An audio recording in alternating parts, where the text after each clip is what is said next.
Ancient humans were stoners. Archaeology proves it. Let's get into this. Most people think of drug use as a modern vice, but archaeology has proven the exact opposite. Beer predates farming, weed was domesticated before wheat, and Göbekli Tepe. There's no way. Wheat, one of the most important plants that's ever existed. One of them, I think. Correct me if I'm wrong, but weed, ZaZa, was there's no way it was domesticated before. Was a brewery, but the evidence of drug use goes back much further than you'd ever expect. Drugs are everywhere in nature. Psilocybin. What y'all know about mushrooms? I know nothing besides psilocybin and the word mushroom. I don't want to do shrooms. Think of it. I'm gonna Weed, be honest. shrooms, peyote, they're all just sitting there waiting to be used. And dozens of wild animals have been documented enjoying their psychoactive effects. Nah, that's nah. There are animals. Not gonna to give them credit. There are animals that do take, what I'm saying, like drugs like that. But there are some of them that eat them by mistake. Or maybe I'm the one who's wrong. I'm pretty sure some of them eat them by mistake. The only ones I know that do it on purpose is dolphins. So I don't know which one of us is right. We could both be right and wrong. You never know. Birds get stoned on marijuana seeds, and elephants get drunk on any fermented fruit they can find. I've seen Like this sex, one. hunger, and thirst, the pursuit of intoxication can never Hey, be that's repressed. Allah, Like sex, that's the Holy Trinity right here. Yo, Allah, that's the Holy Trinity right here, bro. One, two, three. You know what I'm saying? Hey, we don't gotta say too much, but you know what I'm saying? Big W. This is hunting, right? Pretty sure it's hunting. And I don't know. What did he say? This I don't know what he said, but there's the Holy Trinity right here. How does the Holy Trinity look? I'm just gonna draw a triangle, and yeah, there's the Holy Trinity right here. hunger, and thirst, the Oh, pursuit sex, of hunger, and intoxication thirst. can never be repressed. It is biologically inevitable. But from an evolutionary perspective, this is difficult to explain. Birds drunk on fermented fruits fly headfirst into windows, while disoriented monkeys ignore their young and wander off into the jaws of predators. Intoxication is dangerous and often leads to death. If we are truly the product of natural selection, what could explain this? According to ethnobotanist Giorgio Samarini, the risk is worth it because intoxication promotes lateral thinking. Lateral thinking is thinking outside the box, without which a species would be unable to come up with new solutions to old problems and eventually go extinct. So what they're saying is, if you're not high, you can't think outside of the box, or being high helps in thinking outside of the box. Now, I will state my views on drugs right here, right now. You should not be going beyond weed. I'ma keep it a buck, bruh. All that other shit, coke, Xanadu, or whatever, ecstasy, all that shit. Nah, bro, you should not be going beyond that. Like I'm talking about it as an average nigga. Average nigga, like you have a job, you come home, you just play games. Don't go beyond it. You have no reason to go beyond weed, bro. I've seen a lot of people go beyond it. I'm like, bro, you're proving them wrong. As remember that argument that weed is the gateway drug. Stop proving them right, bro. Stop, bro. Stop. Just smoke weed, chill, and relax, bro. No need for this other shit, bro. Intoxication is therefore a useful evolutionary survival strategy, and the implications of this idea for human evolution are profound. And that brings us to a bold theory. What if what helped us ascend from primitive ape to tool-using human was getting high? I'm sorry. I'm sorry. I couldn't maintain a straight face, bro. Like, look at this nigga, What if bro. what helped us ascend He's just looking at. I'm pretty sure. Yeah, nah, he gotta be photoshopped on here, bro. He got it. This is a nasty. He's just from looking at primitive us, ape bro. to tool-using human was getting high? The stoned ape theory proposes that psilocybin mushrooms drove evolution forward, making us more intelligent, socially complex, and successful. The truth is that psychedelic mushrooms were abundant across the environment our ancestors evolved in. These early humans, such as Australopithecines, mainly ate plants, and mushrooms were certainly on the menu. There is no doubt that ancient humans ate psilocybin mushrooms and experienced the mind-expanding effects. Philosopher Terence McKenna, who came up with the stoned ape theory, Wasn't this guy, um, wasn't his entire thing like debunked? You know, I can type. I don't know why I keep drawing. Wasn't he debunked? And is he not crazy? Question mark. Is he not crazy or what's going on? I've heard his name and his theory before, Stone Aped, whatever theory, but I'm pretty sure like all that shit was debunked. Cause I think the way he phrased it was that we would have nothing. We would have nothing without mushrooms. I think that's how he phrased it himself, which I don't know, man. Pretty could be right, could be wrong, but a lot of he got debunked, I think. proposed that shroom consumption by early humans gave them an advantage while hunting and foraging. He based this on a study which found that psychedelic mushrooms could increase edge detection and visual acuity, helping our ancestors hunt and forage more effectively. The shrooms may have also increased sexual arousal, leading to a reproductive benefit. Higher doses would dissolve the ego, leading to a more selfless and efficient group. So the mushrooms were there, our ancestors were eating them, and they genuinely altered the mind. So did they make us human? McKenna was harshly criticized by academics and not without reason. The study he based his whole hypothesis on actually concluded that psilocybin may not be conducive to the survival of an organism. The sexual arousal claim had no scientific backing either. But most importantly, the effects of shrooms are temporary and are not passed down to your offspring. But academics didn't reject the stone ape theory because ancient humans weren't eating mushrooms. They rejected it because McKenna overclaimed what those mushrooms did. The mushrooms were Oh yeah, I was right. I was right. The way he phrased it made it seem like we would be nothing without shrooms. That's what I remember. I don't know if that's true, but he phrased it stupidly, I think. absolutely there, and our ancestors were probably eating them. They may have helped our ancestors with the lateral thinking that is needed to invent new. You know what's the problem? There's probably nothing wrong with like mushrooms, right? There's probably nothing wrong, but it's like in our society, there's a tendency for overconsumption.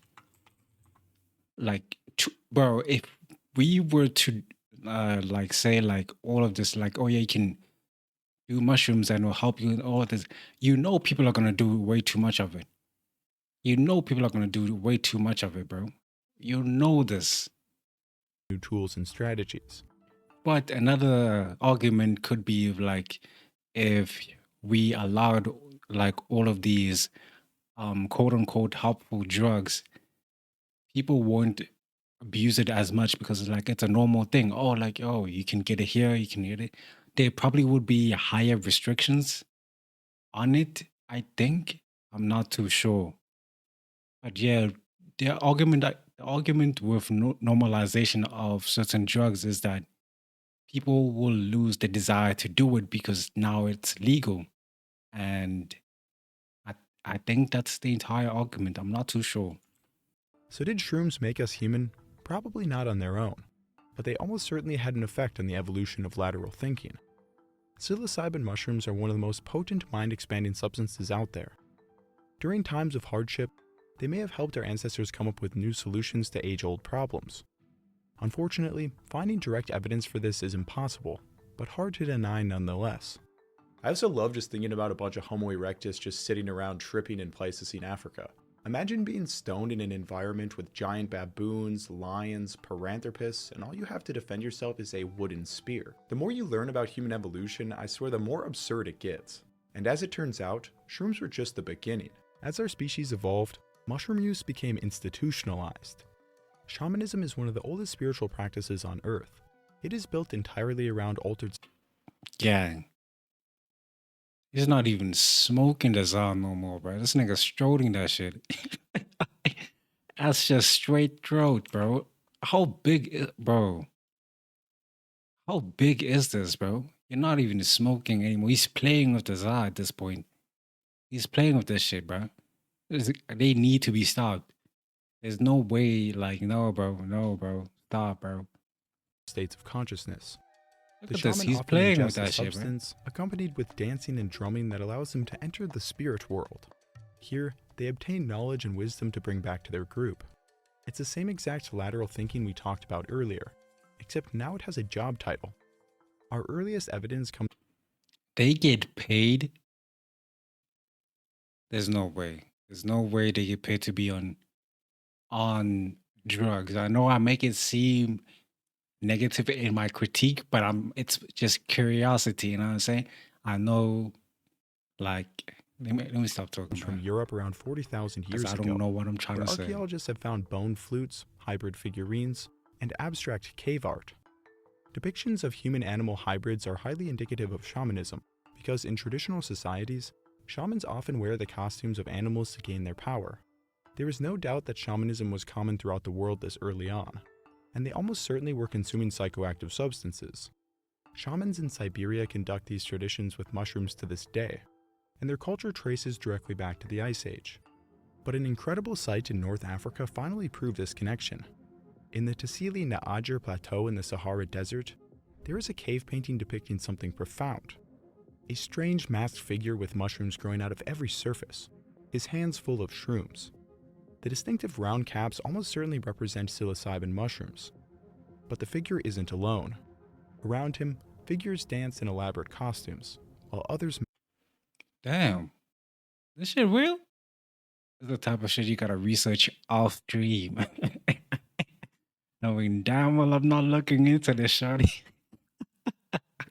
This shit is not gonna change my life, bro.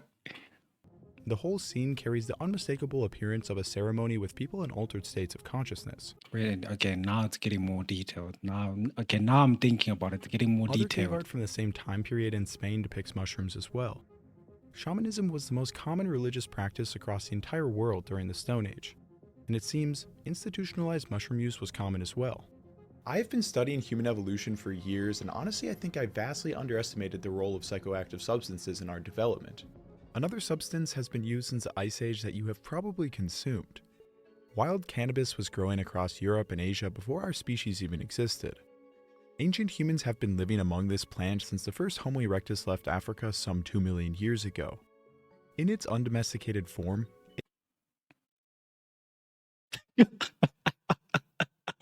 I don't know why. I randomly paused. I was gonna say some fucked up joke. I'm not gonna lie.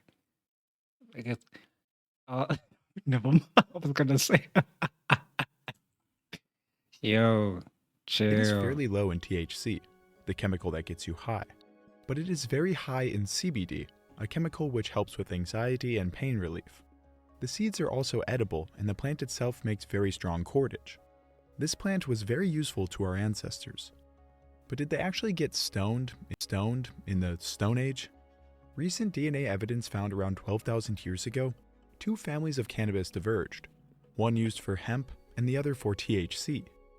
Meaning as far back as the end of the last Ice Age, ancient humans were cultivating cannabis for multiple purposes, including drug use. High THC varieties could have simply been consumed like an edible or smoked. At 12,000 years old, this puts its domestication slightly before any food crops. It actually could be the earliest plant ever domesticated. But how is It is that? How is that? How is it possible? Like it's one of the early seeds domesticated, especially like thinking about rice. What else? What? Oh my gosh, staples. Like how is it older than rice and wheat in domestication? still contested where it was first domesticated, most likely being East Asia. Our earliest direct evidence comes from the Oki Islands near Japan, where 10,200-year-old cannabis seeds were found in Jomon pots. Ancient China and India documented using cannabis in spiritual rituals, along with many other cultures. Herodotus, the world's first historian, documented its use by the Central Asian Scythians. He writes, "The Scythians, as I said, take some of this hemp seed and, creeping under the felt coverings, throw it upon red-hot stones. Immediately it smokes, and They were hotboxing back then. Yo, he just described hotboxing. Am I tweaking? Am I tweaking? He just described hotboxing. No, bro. So not only does weed predate wheat domestication, but hotboxing was also a thing back then. Oh my gosh, bro. I might need to go back on the ZaZa, bro. I might need to go back on the ZaZa. I might need to, gives bro. out such a vague It's in our bloodlines, bro. It's in the blood. It's in the blood. Our ancestors were doing it, so why should we not? Obviously, do it to a certain degree. Like I said, stop with the overconsumption, bro. Stop it. vapor as no Greek vapor bath can exceed. The Scyths, delighted, shout for joy. The Scythians were the pioneers of mounted warfare, known as brutal warriors, but it seems they loved to high as much as the rest of us. Cannabis would make its way into cultures all over Europe and Africa as it spread with trade, becoming important to many religious practices. I don't know about you, but I find it hilarious that one of the first plants we ever domesticated wasn't to feed villages. No, it was more important, it was to get high. But the next example is even funnier. Humans may actually have invented civilization so they could get a steady flow of beer. Alcohol is one of the oldest intoxicating substances consumed by humans. I don't drink Fruit beer. naturally ferments in the wild, and chimpanzees purposefully seek out this food source, consuming over 2 drinks a day worth of alcohol. A Our day? ancestors were almost 2 drinks a day. I mean, at some point, I gotta say, like, ain't no way, right? At some point, I gotta say, he gotta be bullshitting us. 2 drinks a day? There's no way. certainly doing the same thing, but at some point we developed a more efficient method. In the Levant region starting 15,000 years ago, the Natufian culture began harvesting wild grains in abundance. They were grinding them up into flour using stones, giving them a Is calorie-rich this malt? MALT? I think it's gonna be malt, right? Isn't this like old beer? food staple. By mixing with water, they made nutritious porridges, and if left out, would ferment into alcohol. And we don't just have to hypothesize. Okay, we Researchers don't have know found what it was residue of then. beer dating back 13,000 years ago in the Levant. At Haifa Cave, stone mortars were carved into the cave floor, where wheat and barley-based alcohol were ground and fermented. This proves that beer predates agriculture and even civilization by thousands of years. Imagine getting together with your lads in a cave, brewing some beer, and getting drunk 13,000 years ago. Sounds wonderful. But scholars believe that the impact of beer on human culture was far more profound. Göbekli Tepe is one of the most important archaeological sites in the world. It proved that thousands of years before writing or civilization, humans could get together and create massive structures. But recent evidence suggests it may have Niggas actually are been the playing world's first Minecraft pub. IRL. Göbekli Tepe shows no evidence of permanent habitation. The people who built it by all evidence were hunter-gatherers. Plenty of plant and animal remains have been found at the site, all of which were undomesticated. But their abundance suggests that lavish feasts occurred here, feasts which included beer. In multiple rooms at Göbekli Tepe, trough-shaped limestone vessels have been found. They are built into the floor of the room. 6 have been found, and in total, add up to 160 liters. A grayish-black residue was found in the lower part of the vessel. You know what I haven't heard? Probably because I haven't looked it up. Like, it's how they spoke. Like, how did they communicate? We know all these things, but how did they speak to say, like, yo, I got beer back home. You wanna come? Like, how did they say that shit? Maybe I gotta look it up on my own instead of, waiting for the information to come. Chemical analysis found evidence of oxalate. Oxalate develops during the steeping, mashing, and fermentation of cereals, and can indicate the production of beer. It is still contested if this proves for certain that beer was being produced, as old porridge could hypothetically leave the same trace. though many scholars are convinced beer was being made. The beer would have had an alcohol concentration of only about 2%, but considering these people had no alcohol tolerance and there was about 40 liters in one trough, the effect would have been noticeable. But beyond the fun that may have gone along with consuming alcohol, beer was safer to consume than water in these days. Thus, it was nutritious and safe. The vessels are often surrounded. No. There's no way. There's no way. I feel like certain things are lies to me. You're lying to me. By benches which could have sat more than a dozen people. The perfect structure for communal feasting and drinking. Getting drunk with your tribe at Göbekli Tepe must have been a great time. These feasts were clearly important to bring large groups of people together to bond, share ideas, but also to move massive stones like those found at Göbekli Tepe. To supply these feasts, more grain and meat was needed, possibly helping to spur on the domestication of both plants and animals. Genetic analysis has shown that the domestication of both einkorn and emmer wheat took place in close vicinity to Göbekli Tepe. Therefore, farming and ultimately civilization may have been the byproducts of brewing beer. I mean, after all, what greater incentive is there than beer? And the more you think about it, the more it makes sense. The consumption of alcohol helps communities bond, relieve stress, but also leads. The only shit I've seen alcohol do was like lead to fights. So that's why, like, one of the reasons I don't drink. My entire experience of seeing alcohol growing up, like in a group setting where people were drinking, that shit has led to fights. It has led to so many other things. I was like, I'm not interested in whatever they're drinking for them to be doing all this, bro.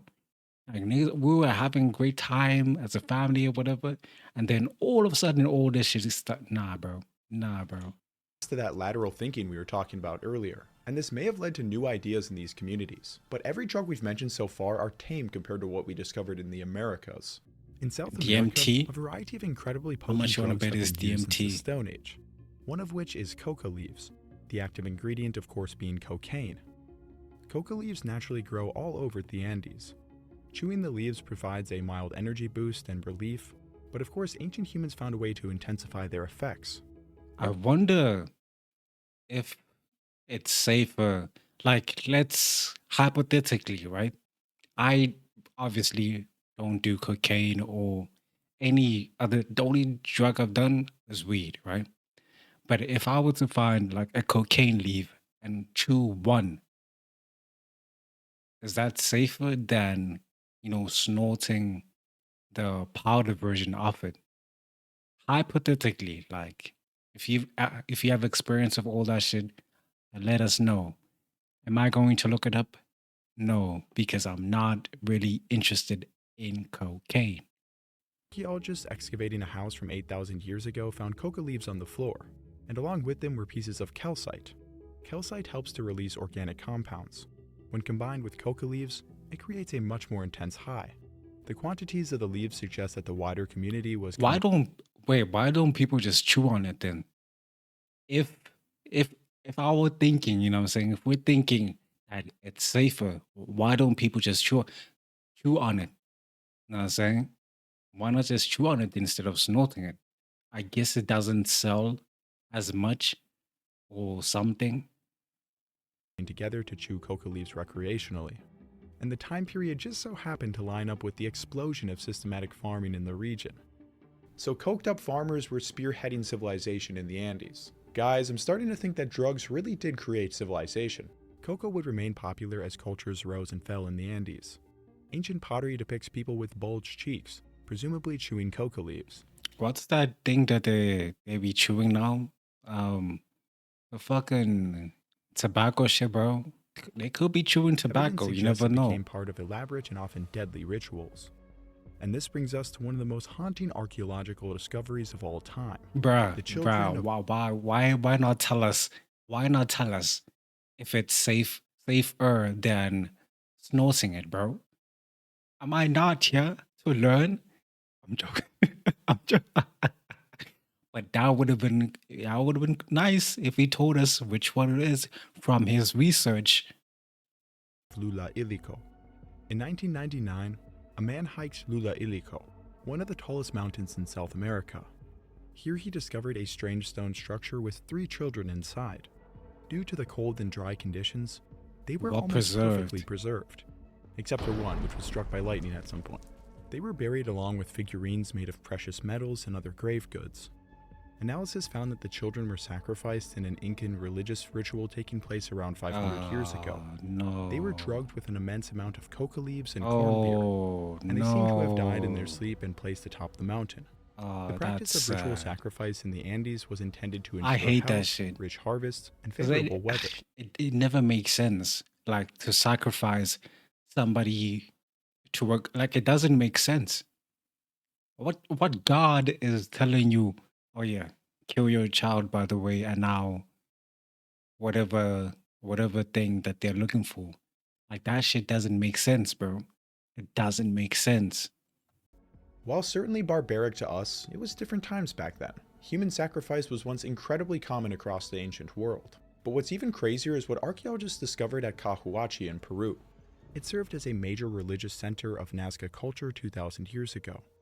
Due to the very dry conditions, the burials at the site led to bodies naturally mummifying. Many of these people were sacrificed, 4 of which were trophy heads. But their preservation gave researchers the opportunity to Wait, chemically this nigga got analyze dreads? their trophy heads. Hold on. Yo, are my eyes deceiving me or does he have dreads? Am my eyes deceiving me or does he have dreads? Yo, there really isn't something new under the sun. There truly isn't something new under the sun. Wow. But their preservation gave researchers the opportunity to chemically analyze the hair of 22 of these ancient people.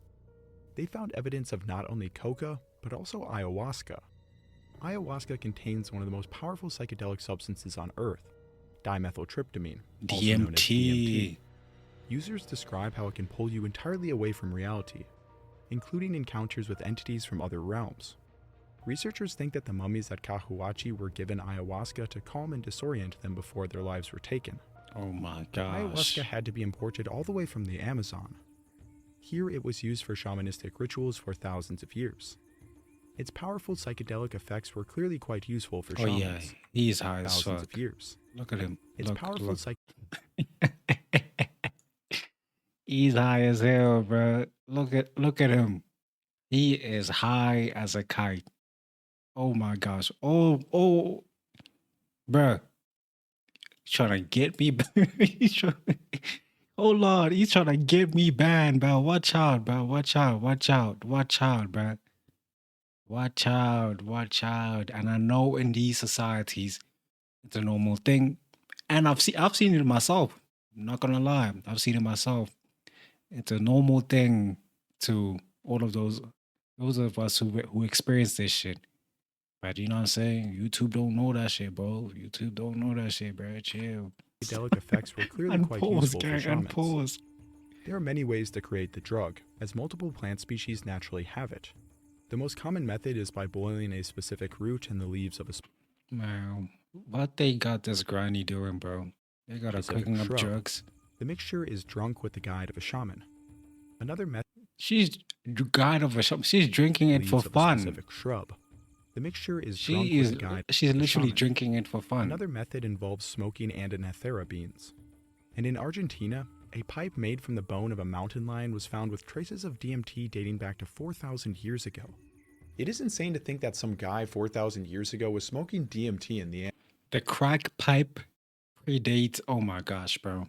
That was what we just saw. All of this. Go back. This is a crack pipe. This is a crack pipe. Somebody in our society probably passed away by now. Research all of this. They were researching this and seeing, oh yeah, these old niggas had, you know what I'm saying, a wooden stick in a curve form and put things in it. I wonder what would happen if I put things in it. And they did. And they made a crack pipe. Who is credited with creating the crack pipe? Who is credited? years ago. It is insane to think that some guy 4,000 years ago was smoking DMT in the Andes. But another extremely powerful psychedelic substance was used in the Americas even earlier. Peyote is a tiny unassuming cactus. I've never heard of this one. Peyote? I've never but heard of this inside of one. it is mescaline, an incredibly powerful psychedelic substance. The plant produces it to defend against herbivores, as it is incredibly bitter and disorienting. But of course, ancient humans found a way to turn it into a powerful psychedelic experience. How were they finding these things? How? I mean, okay, I understand how they were just eating anything to see if it was good or not. But god damn, bro. An archaeological dig in Texas found evidence that Native Americans have been using this plant for at least 5,500 years. Medicine men would use it during shamanic ceremonies to heal their communities and acquire wisdom, an unbroken tradition that dates back to the Ice Age in Eurasia. When Europeans made it to the region, peyote was documented among dozens of groups including the Apache, Tonkawa, and Comanche. As the tribes were colonized and the government tried to destroy native culture, peyote was made illegal. But famous Comanche chief Quanah Parker fought hard to maintain the use of peyote in his people's spiritual practices. He created a spiritual movement blending aspects of Christianity with indigenous beliefs and peyote use. He famously said, "The white man goes into his church and talks about Jesus. The Indian goes in his teepee and talks with Jesus." Holy shit. Holy shit. What a bar. What a statement from our man, Mr. Parker. This quote explains just how intimate the role of peyote was in many Native American cultures going back thousands of years. But the practice of speaking directly to the spirit world wasn't limited to the Americas. Another substance may have actually inspired some of the most popular religions on Earth. The poppy plant is one of the wildest plants out there. It naturally produces both morphine and codeine, both of which are incredibly potent narcotics. The unripe seeds produce a milky substance that, when dry, Oh my gosh. Oh my gosh. I just fucking realized a childhood memory just fucking unlocked. I have seen and held that plant before. is This, potent wait, narcotics. The unripe seed I have seen and held this shit before. I don't know if I ate or licked this shit before. You know what I'm saying? I'm not too sure. But I know I've held this shit before. I'm not even trolling. I'm not even trolling. seeds produce a milky substance that, when dried, is referred to as opium. Okay, when dried. When dried. Hey, I don't know if I did this shit when I was young, but it seems when it's in liquid form, it's okay. I'm not giving advice, by the way. I don't know. I don't know if I actually ate it or not, but I do remember I held that very seed, that plant, whatever it's called, I held it. Which can be eaten or smoked. And ancient humans knew just how powerful it was. As far back as 8,600 years ago, poppy remains have been found in sites across Europe. Doesn't Pakistan, uh, don't they export it a lot? I swear they do. I don't know why I remember that, The but plant I seems swear to they have been do. domesticated as early as 8,000 years ago around the Mediterranean. Now, they may have just been eating the ripe seeds, though it wasn't a leap for them to find out that the unripe seeds can give you an incredible high. Stone Age farmers across Europe and Asia were consuming poppy seeds and, in all likelihood, getting high. By the time civilization emerged, Aren't they poisonous in a huge amount? I'm pretty sure they're poisonous in a huge amount. Also, I don't know how many seeds it takes to actually get high. And there's poppy tea, which I think has some effect. I don't know, bro. So many questions, so little answers. we know for a fact that opium was well known. The Minoans even had a poppy goddess. Ceramic How does he blur? vessels Nah, bro. He's playing with opium was us. well known. He's playing with Minoans us. even How does he blur stick figure? How does he blur the stick figure versions of this? But all the other shit, he just left it right there. had a poppy goddess. Ceramic vessels have been found with a figure in a strange position with poppies protruding from their headband. The largest known statue of the goddess was found near a tabular vase used for They knew it was peak. They knew it was peak. See right here? What is it? He probably said, "Hey, bro, that poppy, that poppy, that shit is peak, peak human experience. That's what this pose means right there. That's what it means. Alien opium smoke. Opium may have been the basis for cultic rituals that would have influenced. Yeah, the more I see it, the more like my memory comes back. I was at my grandfather's place. I remember On I later Greek held it. Don't traditions. know if I ate it though. The Sumerians were also fond of opium poppies, which they called the joy plant. Sumerian priests used opium to reach a higher state of spirituality. At a 4,000-year-old palace in the Syrian city of Ebla, archaeologists found traces of poppy alongside other medicinal plants. The room's location at the heart of the palace, combined with cuneiform tablets mentioning priests taking unknown ritual beverages, strongly Poppy hints tea. They were drinking poppy at tea. ceremonial usage. Like in Greece, opium was used in cultic rituals by the upper classes. Many of the religions of the period and in the modern day may have some ties to these early drug-fueled rituals. I hate seeing this. I hate seeing this because he keeps playing with it. He keeps playing with the ZaZa. And with a drug as powerful as opium, I'm not surprised. It is hilarious to realize that some ancient priests in these societies were full-blown drug addicts. Scholars suggest that the impact of these psychoactive substances has been underestimated, and that a drug culture was central to ritual across the ancient world. Drug use in modern times has often been framed as a moral weakness, but in reality, it couldn't be more human. From tripping Homo erectus in Pleistocene Africa, Right there. He's not. I'm not gonna let that slide. Drugs will fuck you up if you don't have. Even if you have self control, I do believe certain drugs. I do believe certain drugs like can break you, bro. I've heard stories of people saying, like after an experience, they they come out like a whole different person, bro. I do believe some drugs can affect you as a person, even if you're strong willed. Like I believe I am strong willed and probably won't try. Not probably, I won't try. So most of these drugs mentioned, like I said, I don't need to go further than weed. So I'm not gonna let that statement slide by saying like, drugs are human. Hey, the use of drugs is a thing that happens, right? We can all agree on that. But that shit can fuck you up, man. We've seen it before with the fentanyl, with trank, whatever is going on right now, bro. Take care of yourselves, bro. Please take care of yourselves.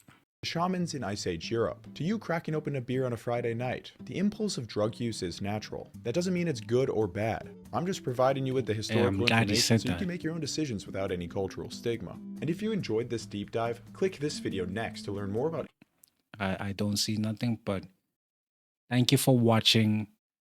I might catch y'all later. Bye. Bye. Bye.